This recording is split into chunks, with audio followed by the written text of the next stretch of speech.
ఒకసారి వర్కౌట్ అయిన multi starrer craze ప్రతిసారి వర్కౌట్ కాకపోవచ్చు.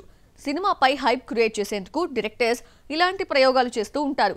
జైలర్ కి మల్టీ ఇండస్ట్రీ హీరోల గెస్ట్ అపీరెన్సే ప్లస్ కాగా కూలీకి మైనస్ అయింది.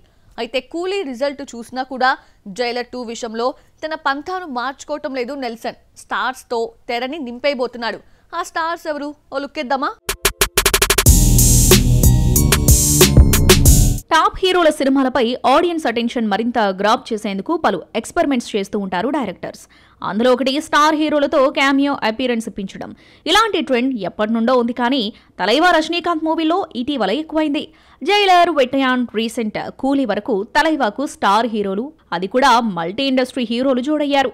జైలర్లో మలయాళ hero Mohan Lal, Kannada star Shivaraj Kumar, Jackie Shroff cameo రూపంలో అలరించారు. వీళ్లకు సరైన సీన్లు పడ్డంతో సినిమాకు ప్లస్ అయింది. నెల్సన్ దిలీప్ కుమార్ కు నెగిటివ్ మార్క్ అంటలేదు. తలైవా నెక్స్ట్ సినిమా వెట్టయాన్ కు ఇదే ఫార్ములా వర్కౌట్ చేస్తే బెడిసికొట్టింది. అమితాబ్, ఫాహద్ ఫాజిల్ లాంటి హీరోలకు మంచి రోల్స్ పడ్డా కథలో పసలేకపోవడం మైనస్ అయింది. నెల్సన్ ను చూసి వాత పెట్టుకున్న లోకేష్ కనకరాజ్ పలు ఇండస్ట్రీల నుండి సీనియర్ హీరోలను రజనీ కోసం పట్టుకొచ్చాడు.